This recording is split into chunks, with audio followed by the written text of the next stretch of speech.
한국 사람들이 화병이 많다는 것은 뭐 전 세계적으로 다 알려진 일입니다. 그 전 세계 그 마음 건강에 대해서 관심 가지고 있는 전문가들이 보는 그 정신의학 편람이 있습니다. 진단하기 위해서 쓰는 건데 거기에 화병이라고 아예 병명이 나와 있습니다. 그리고 이거는 특별히 한국 사람들, 한국 문화에 많이 나타나는 병이다. 이제 이렇게 아주 그 설명도 잘해 주었는데, 그러니까 한국 사람들의 그 화 또는 화병을 이해하려면 한국 문화의 특징을 좀 아셔야 됩니다. 이제 한국 사람들에게는 왜 화병이 많이 나게 될까요? 그게 이제 우리가 보통 그 화가 이제 그 서양식으로 얘기하면 앵거, 분노하고 비슷하다. 자꾸 이런 얘기를 하는데, 물론 나타나는 증상이나 이런 건 비슷합니다.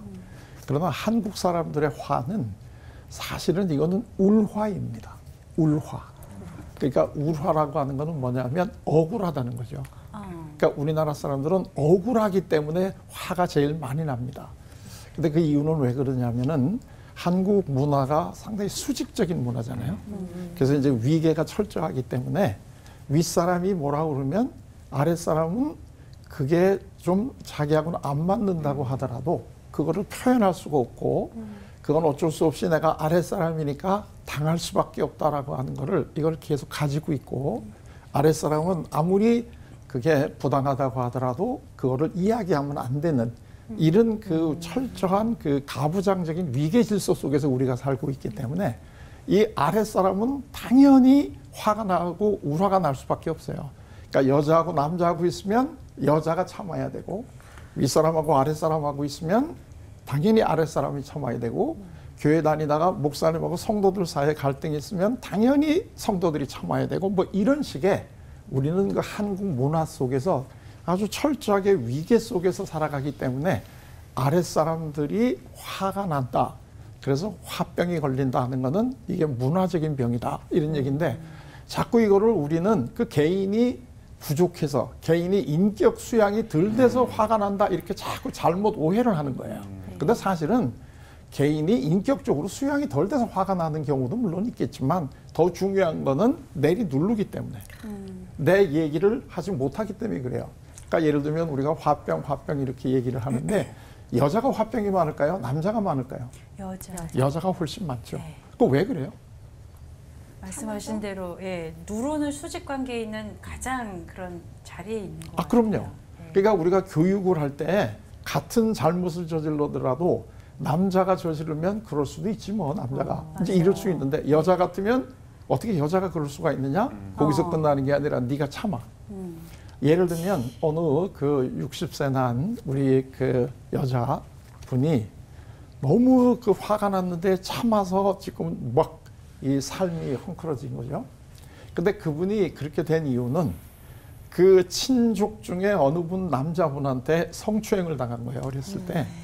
그래서 그걸 이제 제일 믿을 만한 분이 어머니니까 어머니한테 가서 그 얘기를 했더니 어머니가 그 위로를 하고 어떻게 이걸 해결해 주는 게 아니라 입 다물어라.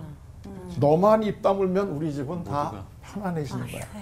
그러니까 이분은 한평생 그걸 어디 가서 말도 못하고 이거를 가지고 살아갈 수밖에 없고, 이런 상태에서 결혼을 하니까 남편하고 관계가 좋을 수가 없고 당연히 자녀하고도 좋을 수가 없는.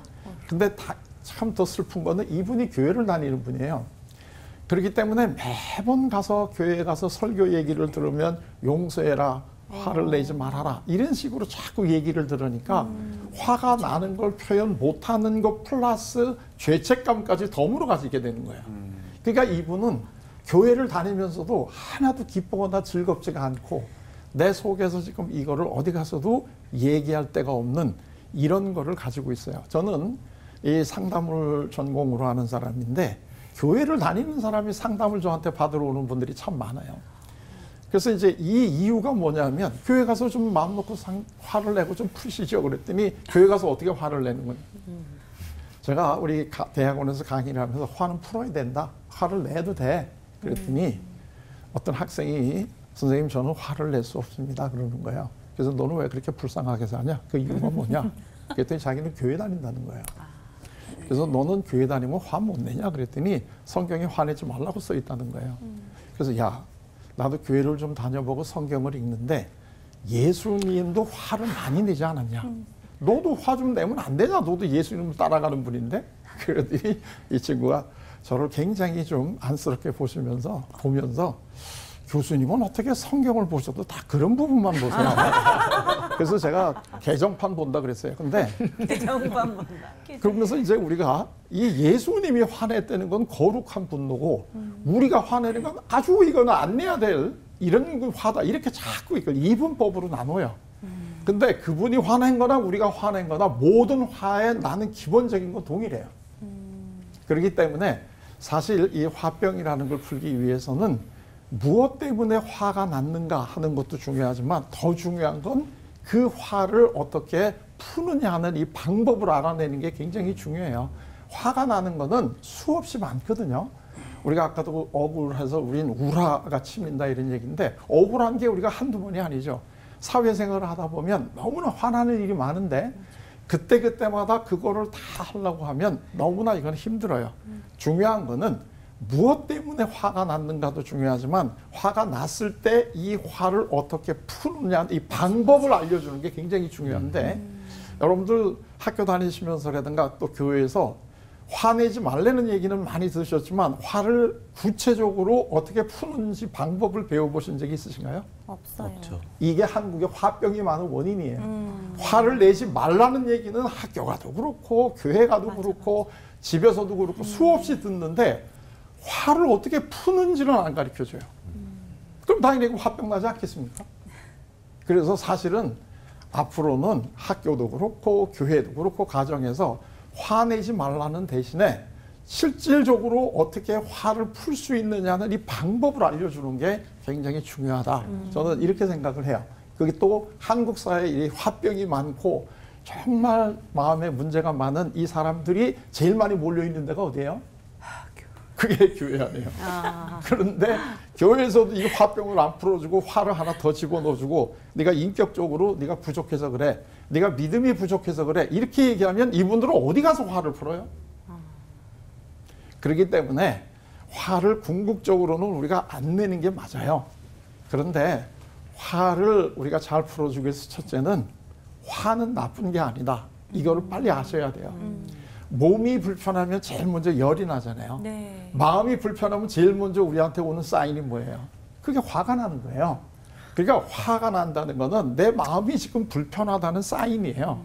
근데 우리가 예를 들면 우리 자녀들이 엄마 나 지금 열나 그러면 너 열나는구나 너 몸이 어디 아픈가 보구나 이렇게 걱정하지 야 이 자식아 너 열나지 마 이렇게 얘기 안 하잖아요. 근데 내가 화가 난다 그러면 야 임마 화내지 마. 내가 왜 화가 났는지를 아무도 안 물어봐. 그리고 화만 내지 말래. 근데 이렇게 되면 어떻게 돼? 이 화가 어디 가겠어요? 이게 쌓이면 화병이 되는 거죠. 그리고 화병이 되면 이거는 심하게 되면 이게 이제 살인으로 가는 거고 폭력이니까 이게 우리가 화가 난다고 다 내지 못하면 내 속으로 들어오면 나한테 폭력을 가하니까 우울하고 또 심하면 자살로 가는 거 아니에요? 그러니까 우리나라가 화병이 많다는 것은 다 알고 있는데 그 화병을 효율적으로 처리를 못하기 때문에 자살이 많은 거죠.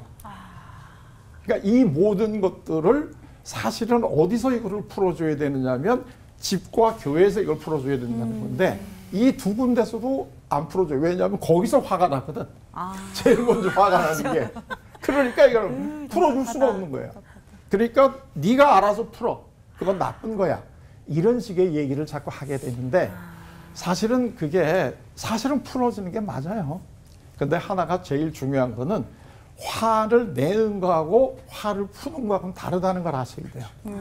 화를 푸는 제일 좋은 방법은 내가 화가 났다는 사실을 표현을 해야 돼요. 그러면 옆에 있는 사람이 해줄 거는 네가 얼마나 억울하니까 화가 났겠니 하고 공감만 해주면 돼요. 누가 내가 억울해서 화가 났다는 거를 같이 공감을 해주고 내 마음을 알아주기만 해도 화는 상당히 많이 풀려요. 그런데 야 인마 왜 그까짓 거 가지고 화내냐 이렇게 되면 이게 증폭되는 거예요. 그렇기 때문에 아주 간단하게 푸는데 남의 마음속에 있는 화를 말로 풀어주는 게 상담이에요. 이게 담자가 화가 둘 있고 앞에 말씀 원자가 있잖아요. 그러니까 화나면 말로 풀으라는 거야. 근데 혼자 화가 났다고 중얼중얼하면 남들이 이상하게 보잖아요.